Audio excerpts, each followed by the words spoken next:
damos la bienvenida a nuestros estudios al economista Carlos Cordero, analista económico y rector de la Universidad de La Suay. Economista Cordero, muy buenos días. Hablemos sobre todo sobre lo que dejó de hacer el gobierno ecuatoriano en este periodo, generando enorme expectativa sobre reformas laborales, reformas estructurales, incluso reformas en el área de los impuestos de Ecuador, pero prácticamente nada de esto se ha concretado. Muy buenos días. Sí, efectivamente, y después de la lectura que ustedes acaban de hacer de la nota de prensa sobre los resultados de la segunda visita del Fondo Monetario, está claro que lo que queda pendiente, que de alguna manera puede condicionar no solo el segundo desembolso, cuyo informe técnico estaría avalando el mismo, sino la continuidad del programa, es la presentación de las reformas estructurales. Reformas estructurales que básicamente son en tres campos. El uno, que tiene que ver con una reforma a la ley del Banco Central o a las normas que rigen la vida del Banco Central, básicamente que el Banco Central retome su autonomía fundamentalmente administrativa. La segunda, que tiene que ver con una reforma de carácter fiscal para darle un poco de sostenibilidad a las finanzas públicas, en donde se incluiría principalmente algún techo respecto de los déficits que pueden existir a futuro. Y la tercera reforma esperada es la que tiene que ver con alguna que vaya en la línea de motivar la reactivación económica, y en esa línea estaría básicamente las reformas laborales. Estas tres grupos de reformas, que son las que estaría esperando el fondo, efectivamente han tenido algún retroceso o alguna demora, y prácticamente el gobierno se ve abocado a presentarlos contra el tiempo en los próximos días a más tardar. En todo caso, ¿cómo juzga usted el enfoque que hace el Fondo Monetario Internacional a través de su portavoz sobre Ecuador? Bueno, las noticias que da el Fondo Monetario sobre el comportamiento de la economía ecuatoriana no son pesimistas, son halagadoras, en el sentido de que el Ecuador viene haciendo lo que tendría que hacer, pero yo personalmente creo que lo que le falta es un poco de profundidad a esas reformas. O sea, se han hecho esfuerzos en el gasto público fundamentalmente, pero vemos que todavía existe un déficit importante, déficit que es cubierto con endeudamiento. Por eso es que el endeudamiento no ha bajado. Entonces, creo que la tarea pendiente está sobre todo en el ajuste de las finanzas públicas, además obviamente de estas reformas legales o reformas de fondo que tiene que hacerse. Pero en general la visión que tiene el fondo de lo que viene haciendo el Ecuador, creo yo que son positivas.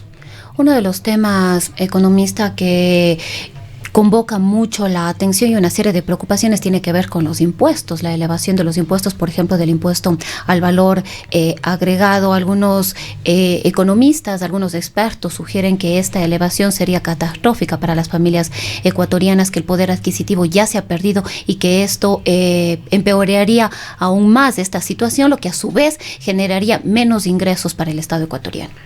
Bueno, hay que aclarar primero de que el tema de la reforma tributaria con detalle de qué impuestos suben o qué impuestos bajan no está dentro del compromiso que el Ecuador tiene con el fondo. Si quieren, no está dentro del plan de manejo de la economía que el gobierno presentó al fondo y el fondo lo aprobó. Lo que se habla es indudablemente de algún tipo de reforma de ajuste fiscal. No necesariamente se dice el gobierno se compromete a subir el IVA o el gobierno se compromete a reducir el impuesto a la renta. Tomando textualmente lo que dijo la representante del Fondo Monetario Internacional el día de ayer, señalaba que se esperan cambios en materia laboral y en materia tributaria. Exactamente. En materia tributaria se esperan cambios, como les digo. Una de las materias es reorganizar impuestos. A lo mejor hay que reducir algunos, hay que sincerar otros. Pero ahí no podría existir esta posibilidad del incremento del IVA, que es uno de los temas que ha venido sonando. Podría existir. Lo que quiero decir es que no es un condicionamiento para el programa del fondo el necesariamente pero igual es una subir opción. el IVA. Es una opción. Las reformas laborales sí. Las reformas laborales, en el sentido de que son reformas que en el concepto del manejo de la economía estarían encaminadas a mejorar las condiciones de empleabilidad y mejorar las condiciones de producción. En el caso de los impuestos, la discusión es bastante amplia entre los economistas o entre el gremio al que nos pertenecemos, si es o no conveniente reducir o bajar el IVA. Desde el punto de vista de recaudación fiscal está demostrado que subir el IVA no les significará exactamente el mismo porcentaje de incremento en cuanto a la subida por la contracción que puede haber en la demanda, pero indudablemente desde el punto de vista de recaudación le va a significar un mayor ingreso tributario. Desde el punto de vista del incentivo de la demanda, la subida del IVA puede ser un freno para el consumo, porque si suben los precios se consumirá teóricamente menos. Sin embargo, yo creo que hay que ser claros también en que cuando se habla de que los impuestos, la reducción de impuestos pueden incentivar la demanda, no se está refiriendo necesariamente al IVA, sino básicamente al impuesto a la renta, porque al reducir el impuesto a la renta, por ejemplo, lo que está haciendo es que los ecuatorianos dispongamos de un mayor ingreso, que antes pagábamos impuestos y que ahora podemos gastar. Pero es una discusión teórica que habría que sustentar con los datos si efectivamente el aumento del IVA va a reducir drásticamente la demanda, que no va a compensar el ingreso tributario. Su colega Marco Flores, quien fue entrevistado el día de ayer, señalaba que esta reforma tributaria que se insinúa por parte de los portavoces del Fondo Monetario Internacional significan un compromiso, decía él, y decía tener conocimiento de causa de que hay una expectativa de que se recaude 1.700 millones de dólares más de los bolsillos de los ecuatorianos en base a impuestos, no entendemos de impuestos o tasas, y él señalaba que esto sería realmente catastrófico para los ecuatorianos. Bueno, yo les decía, la recaudación del IVA con incremento de tasa indudablemente va a significar un mayor incremento para las finanzas públicas. Yo personalmente, de los documentos que he revisado del acuerdo con el fondo, no está específicamente en los documentos públicos al menos que se compromete el gobierno a subir el IVA. ¿Hay la expectativa de esa cifra por algún lado? ¿De dónde saca esta cifra Marco Flores en definitiva? La cifra es bastante sencilla, el cálculo del IVA, cuánto recauda el IVA con los 12 puntos, y se puede en base a eso sacar un promedio de recaudación de IVA por punto de IVA. Entonces la cifra debe estar bordeando efectivamente los 1.500, 1.700 millones si es que se mantuvieran las condiciones de demanda. Es decir, si siguiéramos comprando lo mismo, vamos a pagar 2% más, entonces la recaudación subiría en el mismo porcentaje.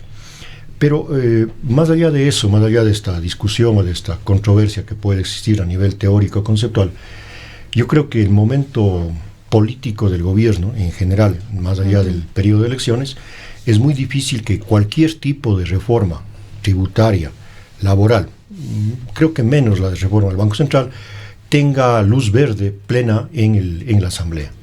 Las condiciones políticas del gobierno no es que tenga una mayoría en la Asamblea, no es que tenga unas condiciones de aprobar leyes como era, por ejemplo, el anterior gobierno, y cualquier reforma o tributaria o laboral que para los diputados pueda significar o pueda ser leída como que atenta contra los derechos, contra la estabilidad de los trabajadores, etcétera, dudo mucho que pueda ser bueno, además aprobada. estamos en un año electoral prácticamente. Claro, aunque las elecciones del Ecuador son permanentes y el gobierno, este gobierno, con la separación que hubo de Alianza País, es un gobierno que no tiene una mayoría clara, una mayoría sólida en la Asamblea, por lo tanto sus reformas pueden ser cuesta arriba siempre. Ahora, de hecho, los economistas en Ecuador vemos que no se ponen de acuerdo y hay posiciones diametrales que podemos verlas dramáticamente en el caso de los dos Alberto Acosta, por ejemplo. Pero, ¿qué es lo que piensa usted con respecto a un tema bastante frecuente entre las expresiones que hacen los economistas sobre el gobierno ecuatoriano, de que es un gobierno de transición, de que no está dispuesto ni va a estar dispuesto a tomar medidas que pueden traer un costo político, pero que serían necesarias para catalizar la economía ecuatoriana? Yo creo que el gobierno tampoco tiene así como no tiene la fuerza suficiente en la Asamblea, tampoco creo que tenga en la percepción personal, no creo que tenga la voluntad política de entrar a tocar los temas álgidos de la economía en general del Ecuador. En ese sentido, no sería un gobierno de transición, es decir, un gobierno que de alguna manera hace los cambios para que los próximos gobiernos puedan continuar por esa línea. El mismo ejemplo de no plantear rápidamente estas reformas y poder tomar las decisiones en cuanto al tema laboral, al tema fiscal, es una muestra de ello. Otra muestra muy clara de ello para mí es el tema del seguro social, en donde se hizo claramente la presentación de los problemas, de los agudos problemas que tiene el Seguro Social. Se insinuó algún tipo de reforma, pero en el momento que hubo una reacción política, ahí quedaron las cosas. Entonces, yo personalmente no creo que este gobierno sea un gobierno de transición y que, como hemos dicho algunas veces, está contando los días para que llegue.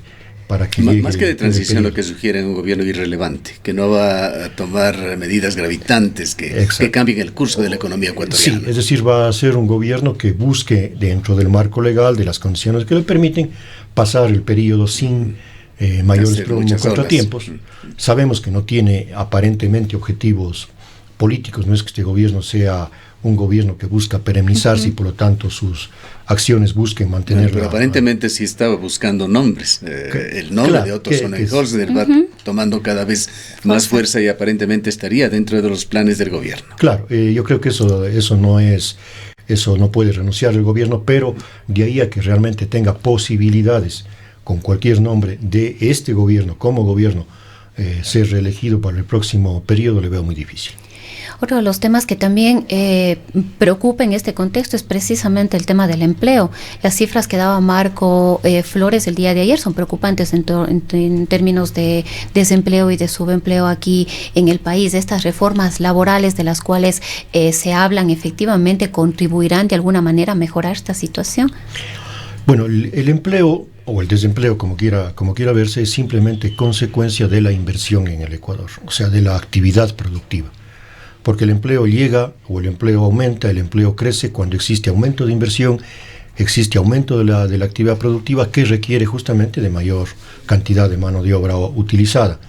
Entonces el problema del empleo no se soluciona solamente con medidas de carácter laboral, sino fundamentalmente con medidas que incentiven la actividad productiva del país. Y ahí habrá que ver los esfuerzos que se han hecho, que no han tenido mayor eco.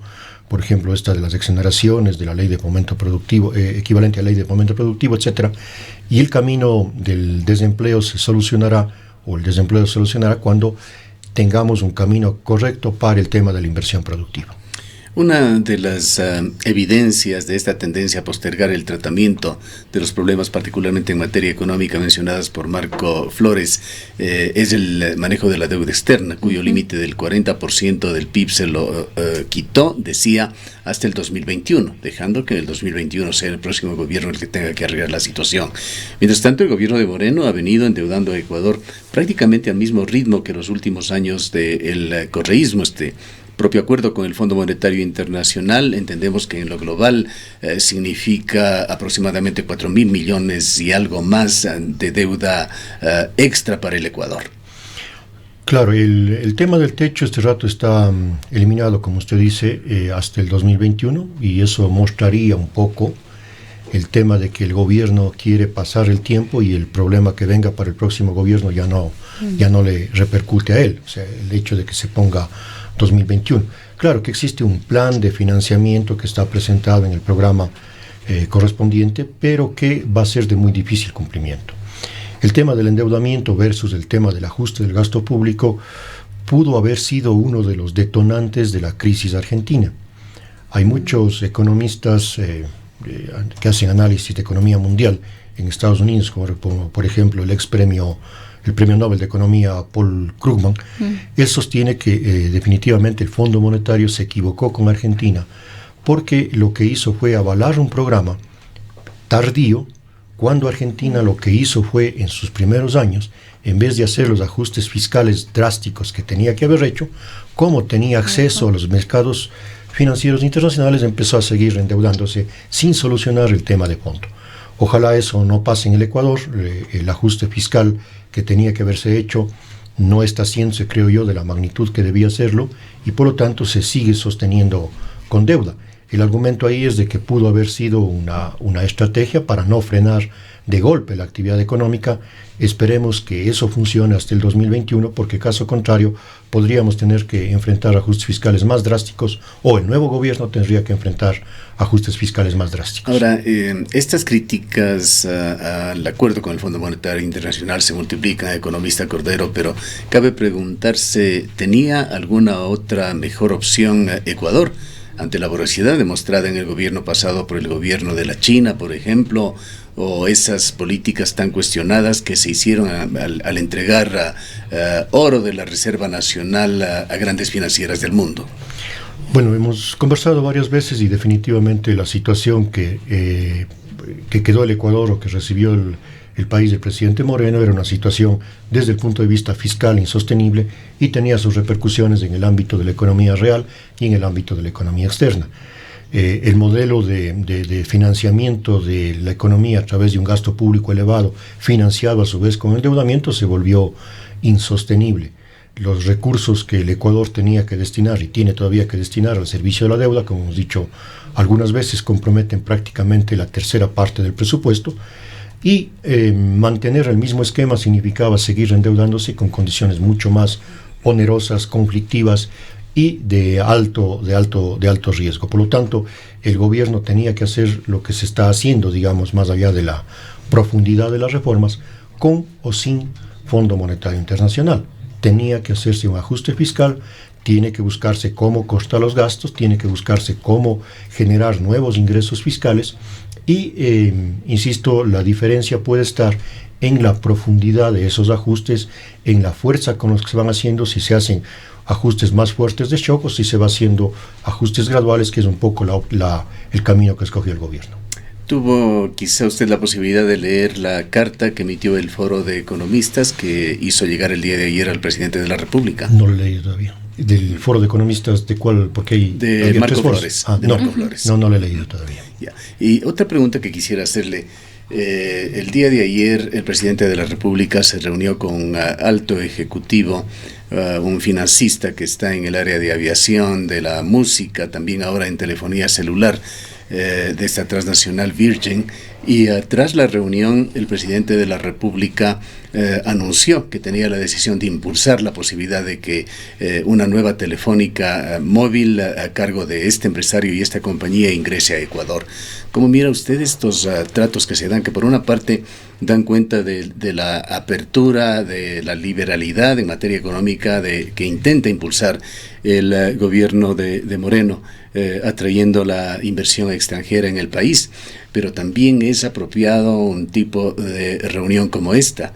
Recordemos lo que sucedió a inicios del gobierno del presidente Correa. Uno de los primeros pasos que se hizo fue llegar a un acuerdo con la empresa Porta. Entonces, claro, hoy con el mexicano Slim, reunión que ha sido muy, pero muy comentada y criticada por los acuerdos por debajo de la mesa que se hicieron. Es apropiado, en definitiva, para un presidente tener este tipo de reuniones y anunciarlos así. Y dicho sea de paso, tenemos también un caso más cercano. El alcalde de la ciudad de Cuenca, Pedro Palacios, que aceptó una invitación que no deja de ser polémica de la China Huawei, que entendemos estuvo vigente desde la alcaldía de Marcelo Cabrera. Marcelo Cabrera no la aceptó.